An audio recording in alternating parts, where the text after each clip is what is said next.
మీ ఏం IT AI job అయితే join next it challenge. Job తెచ్చుకోండి, 5 లక్షలు తీసుకోండి.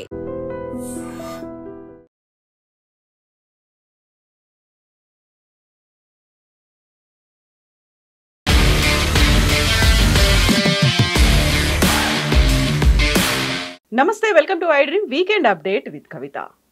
తెలంగాణలో సరికొత్త రాజకీయ పార్టీ ఆవిర్భవించింది. ఎమ్మెల్సీ తీన్మార్ మల్లన్న తెలంగాణ రాజ్యాధికార పార్టీగా తన బీసీ పార్టీకి నామకరణం చేశారు. అందులోనూ సరికొత్తగా ఆర్టిఫిషియల్ ఇంటెలిజెన్స్ ని అధికార ప్రతినిధిగా పెట్టుకున్నారు. యాక్చువల్గా టీఆర్పీ ఏం చేయబోతోంది? అందరినీ ఒకే గొడుగు కిందికి తీసుకొచ్చేటువంటి ప్రయత్నం చేస్తున్నారా? తన శక్తియుక్తులు సరిపోతాయా? మనతో పాటుగా ఉన్నారు పొలిటికల్ అనలిస్ట్ వి ప్రకాష్ గారు. ప్రకాష్ గారు నమస్తే అమ్మా. సో మొట్టమొదటిసారిగా ఒక పార్టీని అనౌన్స్ చేశాడు తీర్మాన్ మల్లన్న. ఎప్పటి నుంచో అవుతుందా కాదా సస్పెన్స్లు ఇవన్నిటి తర్వాత కొంచెం క్లియర్గా క్లారిటీ వచ్చింది. తెలంగాణ రాజ్యాధికార పార్టీ అనేది. సో 90% ఉన్నటువంటి తెలంగాణ ప్రజల్లో, అందులో బడుగు బలహీన వర్గాలు బీసీల కోసం అనేది మొత్తంగా తన ఎజెండాని అనౌన్స్ చేసినప్పుడు ఏమనిపించింది మీకు? అంటే good beginning is of success అనే విధంగా లాంచింగ్ ఉండాలి. అది కనబడలే.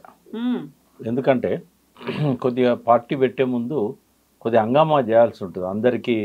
ఇప్పుడు చాలామంది ఎక్కడెక్కడనో ఉంటారు, ఆయన పిలిచిన వాళ్ళు వచ్చి ఉంటారు నిన్న. బట్ ఒకవేళ కనుక కొంచెం ముందు రోజు ఏదైనా చిన్న పబ్లిసిటీ ఉన్నా కూడా చాలా పెద్ద ఎత్తున మారుమూల ప్రాంతాల నుంచి కూడా వచ్చేవాళ్ళు. ఆయన బహుశా చేయకపోవడానికి కారణం ఏంటంటే తాజ్ కృష్ణ హోటల్లో పెట్టడం. తాజ్ కృష్ణ హోటల్లో కొన్ని ఆంక్షలు ఉంటాయి. ఒకటి, వచ్చిన వాళ్ళకి అందరికి భోజనం పెట్టాలంటే కూడా సాధ్యం కాదు. ఎందుకంటే ఆడ 1500 నుంచి 3000 దాకా ఉంటుందేమో, ఇంకెక్కువ ఉంటుందో ప్లేట్. ఎందుకంటే ఇప్పుడు నేను అక్కడ బుక్ చేయలేదు, నాకు ఆ రేట్లు తెలివాయి. బట్ చిన్న చిన్న హోటల్లోనే 1500 ఉందంటే అక్కడ ఒక 3000 ఉంటుంది ఎట్లయినా. అంటే 30 మంది అయితే ₹1,00,000 అయిపోతాయి.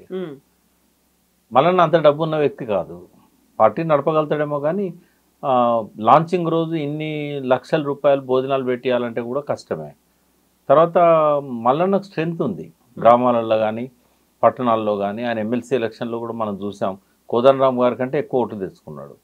తర్వాత పాదయాత్రలు చేశాడు బాగా ఎలక్షన్ టైంలో. అంతకుముందు బీసీల ఇష్యూస్ తీసుకొని మాట్లాడుతున్నాడు. మొట్టమొదటిసారి బీసీల తరఫున ఒక ముఖ్యమంత్రి ఆకాంక్షను వ్యక్తం చేసిన మొదటి వ్యక్తి ఆయన. అవును, ఎంతమందికి లోపల ఉంటుంది ముఖ్యమంత్రి కావాలని. దేవేంద్ర గౌడ్ లాంటి వాళ్ళకు కూడా ఉండే, అన్ని పార్టీలల్లో సెకండ్ థర్డ్ శ్రేణులలో ఉన్న వాళ్ళకు కూడా ముఖ్యమంత్రి అయితే బాగుండేది, దానికోసం ఏమైనా చేయాలనుకుంటే వాళ్ళు ఉండేవాళ్ళు. కానీ ఓపెన్గా నేను ముఖ్యమంత్రి కావాలి, బీసీలకు రాజ్యాధికారం రావాలి అని ధైర్యంగా బయటకు వచ్చి చెప్పిన వ్యక్తి ఒక మల్లన్నే. బట్ మనము మన ఆశలకు ఆశయాలకు అనుగుణంగా కార్యాచరణ కూడా ప్లాన్ చేసుకోవాలి, క్యారెక్టర్ను కూడా బిల్డ్ చేసుకోవాలి. మనము ఎట్లా ఉండాలనుకోవడం కాదు, అది ఎట్లున్నామనేది ప్రజలు చూస్తారు. కొన్ని విషయాలలో అంటే ఉదాహరణ కేసీఆర్ గారు ఉన్నారు. చాలాసార్లు మనం చూస్తే కేసీఆర్ గారి ఇంపాక్ట్ రేవంత్ రెడ్డి మీద కనబడుతుంది, మనం మల్లన్న మీద కనబడుతుంది. అయితే భావసారూప్యతలు చూసినప్పుడు ఒక చక్కటి ప్లాన్తోని బయటికి ఏమాత్రం ఎక్స్పోజ్ కాకుండా ఒక రోడ్ మ్యాప్ను సిద్ధం చేసుకొని రేవంత్ రెడ్డి ముఖ్యమంత్రి అయ్యాడు. ఒక 6 నెలల నుంచి 8 నెలలు కష్టపడి ఒక రోడ్ మ్యాప్ను క్రియేట్ చేసుకొని తెలంగాణ ఒకసారి విఫలమైంది. ఈ విఫలమైన తెలంగాణలో ప్రజల లోపల ఒక నిర్లిప్తత, నిరాశ ఉంది, నాయకత్వం పట్ల అనుమానాలు ఉన్నాయి, ఇందిరారెడ్డిని ఆదరించలేకపోయారు. దీన్ని ఎట్లా ఛేదించాలి, ఎట్లా ఓవర్కమ్ కావాలి, గుడ్ బిగినింగ్ అనేది ఎట్లుండాలి, కేసీఆర్ గారి దగ్గర నేర్చుకున్నాను నేను. అద్భుతంగా 8 నెలలు ప్లాన్ చేసి కొన్ని వందల గంటలు దాని గురించి ఆలోచించి అద్భుతంగా లాంచ్ చేశాడు కేసీఆర్ టీఆర్ఎస్ పార్టీని. అంటే రేవంత్ రెడ్డి ముఖ్యమంత్రి కావడానికి వేసుకున్న రోడ్ మ్యాప్ కూడా పర్ఫెక్ట్గా సూట్ అయింది. కేసీఆర్ గారు తెలంగాణ రాష్ట్ర సమితిని లాంచ్ చేయడానికి పెట్టుకున్న ముహూర్తం కానీ, ఆ వేసుకున్న ప్లాన్ కానీ, బహిరంగ సభ నిర్వహించిన తీరు కానీ, దానికోసం పడ్డ శ్రమ కానీ, పబ్లిసిటీ కానీ బ్రహ్మాండంగా సక్సెస్ అయింది. అందుకే మిగిలింది ఆ పార్టీ, అధికారంలో కూడా వచ్చింది. అంత ఎక్సర్సైజ్ జరగలేదేమో అని అనిపిస్తుంది. ఒక డిఫరెంట్గా పోవాలనే కాన్సెప్ట్ మంచిదే. అంటే మల్లన్న ఎదగాలని కోరుకుంటుంది, బీసీలకు ఒక దిక్కుగా ఉండాలి, ఒక మేరు పర్వతంలాగా ఆయన ఎదగాలి అని కోరుకుంటున్నా. కాబట్టి ఈ బిగినింగ్ ఇంకా కొంత బాగుంటే అద్భుతంగా వచ్చేది. అది కొంత ఎక్సర్సైజ్ జరగలేదు అనేది నాకున్న ఇది ఫీలింగ్. డెఫినెట్గా బీసీల కోసం అయితే ఒక పార్టీ రావాలి, ఎందుకంటే బీసీలలో ఆకాంక్ష ఉంది. అయితే కేవలము పార్టీ అనౌన్స్ చేయడమే కాదు కదా, దానికి తగ్గట్టుగా ఆ లీడర్షిప్ క్వాలిటీస్ని కూడా ఎగ్జిబిట్ చేయాలి. ప్రజల లోపల కేసీఆర్ గారు అదివరకు మంత్రిగా ఉన్నా, అనేక సార్లు ఎమ్మెల్యేలుగా ఉన్నా, తెలంగాణ నినాదాన్ని ఎత్తుకున్నాడు కాబట్టి దానికి తగ్గట్టుగా ఆయన మాట, ఆయన కార్యక్రమాలు ఆ స్టేజ్ మీద అనౌన్స్ చేశాడు. దాంతోనే ఎస్టాబ్లిష్ అయిపోయాడు ఆయన.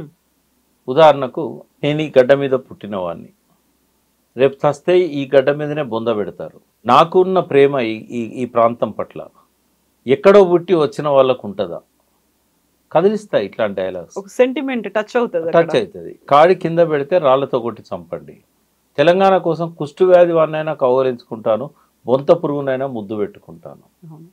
అంటే ఇటువంటి యాదృచ్ఛికంగా అలవోకగా కేసీఆర్ నోట్లోంచి రాలే.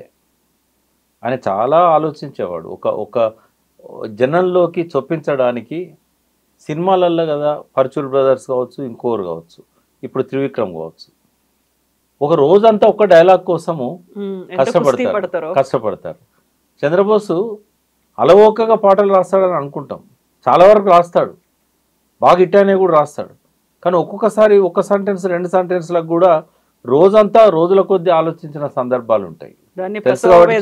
ప్రసవ వేదన. ప్రతి పాట చంద్రబోస్కు ఒక ప్రసవ వేదన, ప్రతి డైలాగ్ కూడా త్రివిక్రమ్ లాంటి వాళ్ళకు ఒక ఇంకోటి ఒక హైట్స్కి వెళ్ళిన తర్వాత అది నిలబెట్టుకోవాలంటే ఇంకా ఎక్స్పెక్ట్ చేస్తారు, ప్రెజర్ ఎక్కువ ఉంటుంది.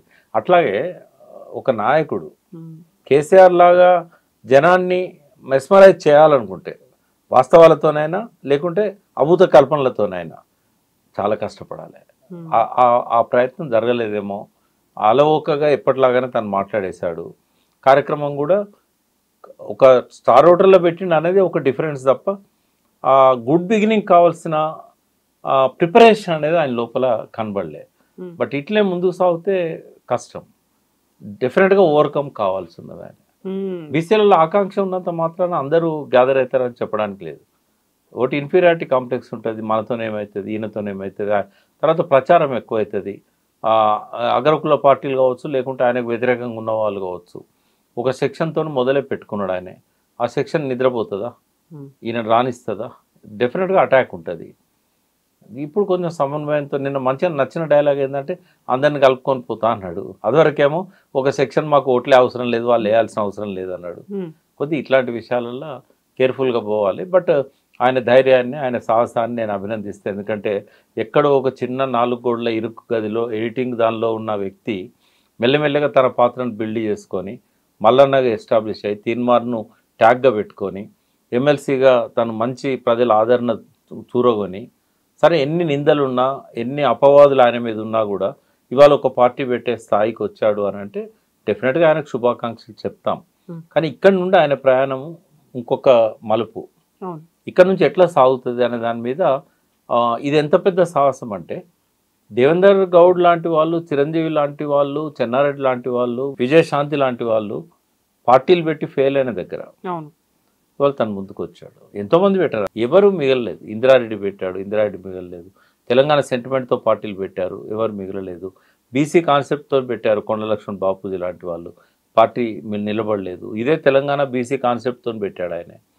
మరి ఇంతమంది ఫెయిల్ అయిన దగ్గర అదే బీసీ సెక్షన్ను అదే తెలంగాణ ట్యాగ్ తలిగించుకొని తను నిలబడాలి అని అంటే వాళ్ళందరూ ఏం తప్పులు చేశారు?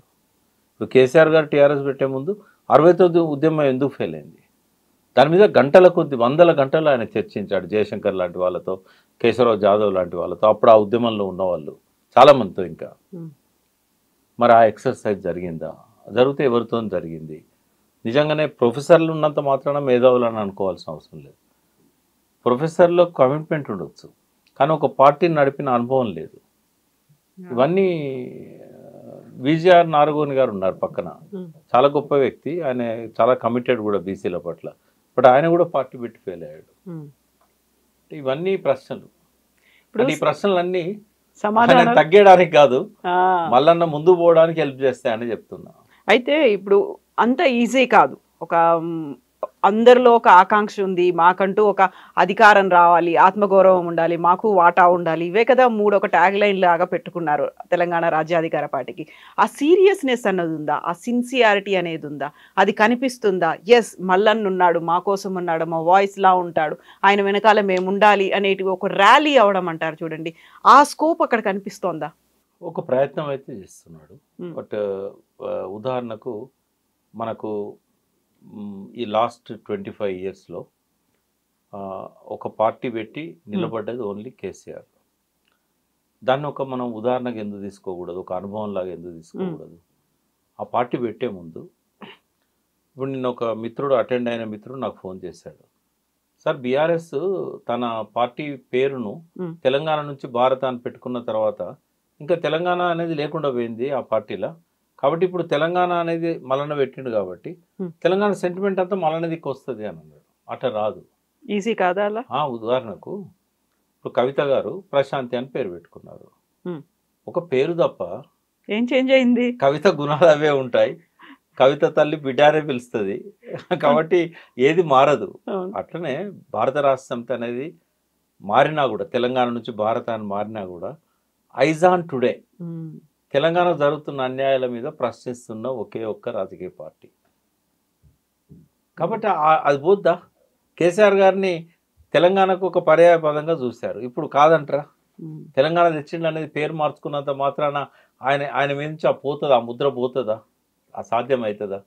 కాబట్టి కేవలం పేరులో తెలంగాణను పెట్టుకున్నంత మాత్రాన రాదది. ఆయన ఏం చేయాలంటే తెలంగాణ అస్తిత్వం కోసం పోరాడాలి, బీసీల హక్కుల కోసం పోరాడాలి. అప్పుడే ఆ పువ్వు పుట్టినప్పుడే పరిమళిస్తుంది, కానీ రాజకీయ నాయకులు పార్టీ పెట్టినప్పుడే పరిమళించారు. It takes time. వాళ్ళ ఆచరణ ఏంది, వాళ్ళ కార్యాచరణ ఏంది అనేది. సో చాలా చేయాల్సిన అవసరం ఉంది. ఒక పాప పుట్టినప్పుడు ఎట్లా అమాయకంగా తల్లి ఒడిలో వస్తుందో ఇలా మల్లన్న వచ్చిండు. కాకపోతే మల్లన్న కొన్ని నిందలతో వచ్చిండు. ఫస్ట్ ఆ నిందలు దుడి చేసుకోవాలి, కౌంటర్ ప్రచారం జరగాలి. నేను మళ్ళీ చెప్తున్నానమ్మా, ఎంతమంది ఎన్ని రకాలుగా చెప్పినా మల్లన్నలో దుర్మార్గుని అయితే నేను చూడలేదు. మల్లన్నను ఒక బ్లాక్ మెయిలర్ అన్నారు, మల్లన్న సెటిల్మెంట్ చేస్తాడన్నారు. సెటిల్మెంట్ చేయడం తప్పు కాదు, మళ్ళీ చెప్తున్నాను. సెటిల్మెంట్స్ ఎవరైనా చేయొచ్చు, ఎందుకంటే బెదిరించి బ్లాక్ మెయిల్ చేస్తే తప్పు, కానీ ఒక లాయర్ దగ్గరకు వస్తే సెటిల్మెంట్ చేయడం, ఒక పొలిటీషియన్ దగ్గరకు ఒక మధ్యవర్తి అంటే బాగుంటదేమో. సెటిల్మెంట్ అనగానే అంత నెగటివ్ ఫీల్ అయిపోయింది కదా. సెటిల్మెంట్ అంటే మీనింగ్ ఏంటంటే ఒక ల్యాండ్ ఇష్యూ ఉంది, ఆ సెటిల్మెంట్ అనేది జనరల్గా ల్యాండ్స్కే వర్తిస్తారు. పెళ్లిళ్ళలో కూడా సెటిల్మెంట్స్ ఉంటాయి, ఇద్దరు కొట్టుకుంటున్నప్పుడు ఇద్దరు మనుషులు ఒక థర్డ్ పార్టీ అనేవాళ్ళు ఉంటారు. సో ల్యాండ్ ఇష్యూ వచ్చినప్పుడు నిజంగానే ఎవరైనా దుర్మార్గులు వచ్చి కబ్జా పెట్టారు, మళ్ళీ ఆ కబ్జాను తొలగించి వాళ్ళకి ల్యాండ్ ఇప్పించిండు అనుకో, తప్పట్టాల్సిన అవసరం ఏంది? ఇదే ఎక్కడ నచ్చిందంటే, ఆయన మొన్న ఎమ్మెల్సీగా నామినేషన్ వేసిన తర్వాత ప్రచారానికి పోతున్న క్రమంలో మల్లన్న బ్లాక్ మెయిలర్ అని చెప్పేసి అఫీషియల్గానే అన్ని పార్టీల నుంచి వచ్చింది. అది వచ్చినప్పుడు ఆయన ఒక మాట అన్నాడు, సరే నేను బ్లాక్ మెయిలర్, నా వల్ల బాధపడ్డ వాళ్ళు ఎవరన్నా ఉంటే ఓ యూట్యూబ్ ఛానల్ను ఒక మీడియా ముందుకు వచ్చి చెప్పమనండి, ఇతని వల్ల నేను నష్టపోయినా, నేను ఎవరన్నా ఎక్కడి నుంచి అయినా వీడియో పెట్టమనండి. ఇంత ఓపెన్ ఆఫర్ ఇచ్చినా కూడా ఎవరు ఆయనతో మేము బాధపడ్డాము, మాకు నష్టం జరిగింది, ఈయన మమ్మల్ని మోసం చేశాడు, ఆయన ఎంబడి ఉండి దూరమైన వాళ్ళు తిట్టుకుంటున్నారు తప్ప యూట్యూబ్ ఛానల్ పెట్టి ఒక వ్యక్తి కూడా వచ్చి నాకు అన్యాయం జరిగిందని చెప్పాలి. ఆయన ఛాలెంజ్ చేశాడు, ఒక్క వ్యక్తి చెప్పినా నేను విడ్రా చేసుకుంటాను నా నామినేషన్ అని చెప్పాడు, పోటీ నుంచి విరమించుకుంటా అని చెప్పాడు. మరి ఇలా పోలింగ్ దాకా ఎవరు అనలే కదా. అంటే ఊరికే ఆరోపణలు పెడితే కాదు, అయితే నిందపడ్డది. ఆయనకి మాట దురుసు అనేది ఉంది, దుడుకు స్వభావం అనేది ఉంది. ఆ విషయంలో నాకేమీ మినాయింపులు లేవు. డెఫినెట్గా ఆయన మాట దురుసు ఉన్నది, అది ఇప్పుడు పార్టీ పెట్టాడు కాబట్టి అయిపోతుంది అనుకుంటున్నాం. అంటే ఇదివరకు ఏంటంటే తాడు బొంగరం లేని వ్యక్తిగా ఉండే, కాంగ్రెస్లోకి వెళ్ళి తను బహిష్కరించబడ్డాడు కదా, అయినప్పుడు ఆయనకి ఏ ఆంక్షలు లేవు కదా, దానికి తాడు బొంగరం అని. అయితే ఆంక్షలు లేనప్పుడు ఉన్న పరిస్థితి, ఒక బాధ్యత గల రిజిస్టర్డ్ పార్టీని పెట్టిన తర్వాత, దానికి అధ్యక్షుడు అయిన తర్వాత అంత అలవోకగా మాట్లాడతాడా? ఇప్పుడు ఒక కమ్యూనిటీ మీద ఆయన వరంగల్ మీటింగ్లో దురుసు కామెంట్ చేశాడు, దాంతో కమ్యూనిటీ హర్ట్ అయింది. ఇప్పుడు అలా చేయడానికి వీలవుతుందా? ఇప్పుడు అందరినీ కలుపుకుపోవడం అంటే బీసీలో ఉన్న అందరినీ లేకుంటే పార్టీ బయట ఎవరైతే బీసీల కోసం బడుగు బలహీన వర్గాల కోసం అన్నాడు అలా కాకుండా అందరినీ అగ్రవర్ణాలు ఎవరి మీదనైతే ఈయన దూషించాడో ఎవరి మీద అయితే అటాక్ చేశాడో వాళ్ళని కూడా కలుపుకుపోవడమా? పార్టీ అన్నప్పుడు అందరినీ కలుపుకోపోవాలి. పార్టీ అన్నప్పుడు అందరినీ కలుపుకోపోవాలి. ఉదాహరణకు ఎస్సీ స్థానాలు ఉంటాయి, టికెట్లు ఇచ్చినప్పుడు ఎస్సీలకు ఇవ్వాల్సిందే. కొన్ని స్థానాలలో రెడ్లు మాత్రమే ప్రభావితం చేయగలుగుతారు, ఖచ్చితంగా వాళ్ళకి ఇవ్వాల్సిందే. కాబట్టి ఒక పార్టీ అధికారం రాజ్యాధికారం అన్నాడు, పేరులోనే రాజ్యాధికార పార్టీ అన్నాడు. రాజ్యాధికారం అందరినీ కలుపుకోకపోతే రాదు కదా. సెక్టేరియన్ అవుట్లుక్ అంటాం, పక్షపాత దృష్టి, దాంతో రాదు. కాబట్టి అందరినీ కలుపుకోపోవాలి, ఎవరి మీద పరుషపదాలు వాడకూడదు. బట్ ఆచరణలోనే మనకు తెలుస్తుంది. ఆయనలో ఉన్న కొన్ని ప్లస్ పాయింట్స్ ఏంటంటే ఆ దూకుడు అనేది సరిగ్గా ఆర్డర్లో పెట్టి డిసిప్లిన్తో పోతే సక్సెస్ అవుతాడు. బట్ పట్టుదల ఉంది, కసి ఉంది, సమకూర్చుకోగలిగిన శక్తి ఉంది, వనరులను జనానికి రీచ్ కాగలుగుతాడు. బీసీలలోనే ఇంకా కొంత ఇన్ఫీరియారిటీ కాంప్లెక్స్ ఉంది. కాబట్టి ఇప్పుడు తెలంగాణ పార్టీ ఎట్లొచ్చిందో టీఆర్ఎస్, దానికి ముందు చాలా భావజాల వ్యాప్తి జరిగింది. జయశంకర్ లాంటి వాళ్ళు, మా లాంటి వాళ్ళం, ఇన్నయ్య, ఇట్లా పాశం యాదగిరి, గద్దర్ పాటలు, గోరటెంకర్న, గూడంజన్న, ఇదంతా టీఆర్ఎస్ కంటే ముందు జరిగిన కృషి. అందేశ్రీ గారు ఈ కృషి అనేది ఇక్కడ బీసీల విషయంలో జరగలేదు. తర్వాత తెలంగాణకు ఎట్లా అన్యాయం జరిగిందని ఏదైతే భావజాల వ్యాప్తి జరిగిందో ప్రజలు అర్థం చేసుకునే పద్ధతిలో అది ఇక్కడ జరగలేదు. బీసీలకు అన్యాయం జరుగుతుంది అంటున్నారు. ఏ రంగాలలో బీసీలకు ఎట్లెట్లా అన్యాయం జరిగింది, ఏ కులానికి ఎట్లా అన్యాయం జరిగింది. తర్వాత బీసీలో మా వాటా కావాలంటున్నారు. మీ వాటా ఇస్తే ఏం చేసుకుంటారు? ఇప్పుడు ఉదాహరణకు బీసీల డిమాండ్స్ అన్నీ 60-70 ఏళ్ళుగా ఒక ఫ్రేమ్ వరకే పరిమితమైనవి. స్కాలర్షిప్లు, తర్వాత లోన్లు ఇస్తే ఏదైనా పెట్టుకుంటాము, రిజర్వేషన్లు, ఈ ఫ్రేమ్ విద్యా ఉద్యోగాలకు సంబంధించి ఒక కుమ్మరాయనకి ఏం కావాలి, ఒక వడ్లాయనకి ఏం కావాలి, ఇట్లా ఏది పడితే అది పెట్టుకుంటామని కాదు. ఇవాళ ఉన్న పరిస్థితుల్లో మోడర్నైజేషన్లో ఆ కులము అంతరిస్తున్నది, వృత్తులు పరాయీకరణ చెందినాయి. ఎప్పుడైతే ఇండస్ట్రియల్ రెవల్యూషన్ వచ్చిందో కులము అనేది భారతదేశంలో అనాదిగా ఉంది, వృత్తుల ఆధారంగా ఏర్పడ్డది. వృత్తులు కొన్ని వందల సంవత్సరాలు వాళ్ళకే పరిమితం ఉన్నాయి. ఓ 50-60 ఏళ్ళ క్రితం వరకు కూడా తెలంగాణలో ఒక వృత్తిని మరొకరు చేయలే. కానీ ఇప్పుడు ఒక అగ్రకులం వాళ్ళు వచ్చి మంగళ షాపులు పెట్టుకుంటున్నారు. లండన్ బ్రాండ్ ఏదో వచ్చింది కదా ఒకటి, అన్ని. తర్వాత డ్రై క్లీనర్స్ పెట్టుకుంటున్నారు, సాకలాయ చేసే బట్టలు ఉతికే పని, ఊరూరా తిరిగి ఇంటింటికి తిరిగి వీళ్ళు కలెక్ట్ చేస్తున్నారు, మిషన్లు పెట్టుకుంటున్నారు. అంటే వృత్తులు ఎప్పుడైతే పరాయీకరణ చెందినాయో కులం అనేది ఇవాళ కేవలం రాజకీయాలు, ఎన్నికల కోసము, ఓట్ల కోసమే ఇవాళ బతికిస్తున్నారు దాన్ని. బట్ వాళ్ళ లోపల ఇన్హెరిటెన్స్ అంటే ఇన్బిల్ట్ జీన్స్ ఉంటాయి.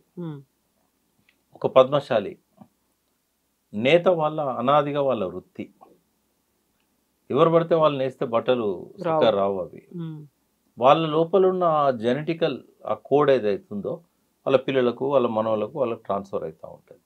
ఇదే నాలెడ్జ్ని ఏ రకంగా దాన్ని ఆధునీకరించాలి, వ్యవసాయం చేసే మాలాంటి కమ్యూనిటీ ఉంది, మా పెద్దలంతా కూడా వ్యవసాయాలే చేశారు.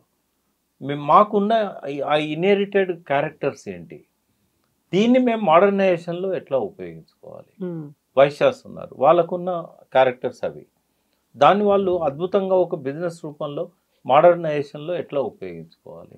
ఈ పద్ధతిలో బీసీలకు ఒక ఎజెండా లేదు. ఏదైనా చేయాలంటే ఇన్ఫీరియారిటీ కాంప్లెక్స్, ఎక్కువ మంది వాళ్ళల్లో వాళ్ళనే సపరేట్ చేయాలని చూస్తారు. ఎక్కడ మీరు ఏ పార్టీ అన్నా కానివ్వండి, బీసీలను తిట్టేయాలంటే బీసీలను కూర్చోబెడతారు. ఇట్లాంటి వాటి మీద ఎడ్యుకేట్ చేయాలి, ఒక విజన్ డాక్యుమెంట్ ఇవ్వాలి. ఒక మున్నూరు కాపులకు తన అధికారం వస్తే, అధికారం వచ్చిన తర్వాత మన వాటా ప్రకారంగా నిధులను కేటాయించుకొని మనం ఈ రకంగా మన కమ్యూనిటీని డెవలప్ చేస్తాం. ఇప్పుడు వ్యవసాయ ఆధారిత పరిశ్రమలను పెట్టడం ద్వారా మున్నూరు కాపులకు పంటను డైరెక్ట్గా పంట రూపంలో అమ్మకుండా వాల్యూ యాడెడ్ ఉత్పత్తులను మనము చేయొచ్చు. బ్రాండింగ్ చేసి విదేశాలకు మనం ఎగుమతి చేయొచ్చు. ఏ దేశాలలో ఏం కొరత ఉంది, దాన్ని అంతా ఇప్పుడు ఆర్టిఫిషియల్ ఇంటెలిజెన్స్ దానికి ఉపయోగించుకోవాలి. స్పోక్స్ పర్సన్ కాదు, artificial intelligence. Yes, artificial intelligence spokesperson అనేది ఇప్పటిదాకా ఎక్కడా మనం వినలేదు.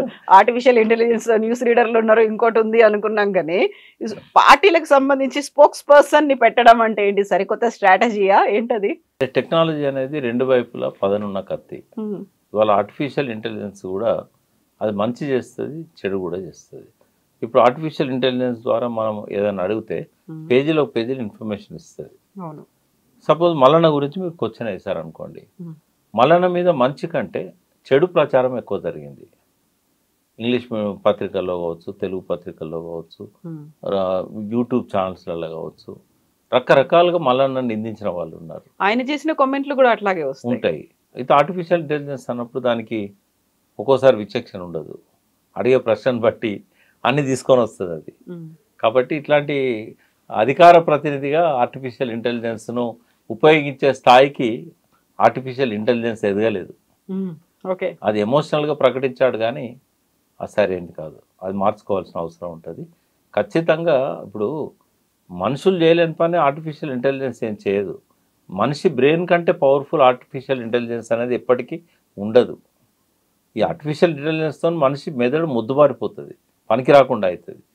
ఇప్పుడు ఈ సెల్ ఫోన్లు రాకముందు మనకు డయల్ నెంబర్ ఇట్లా ఉండేది కదా, అప్పుడు 200-300 నంబర్లు గుర్తుండేది.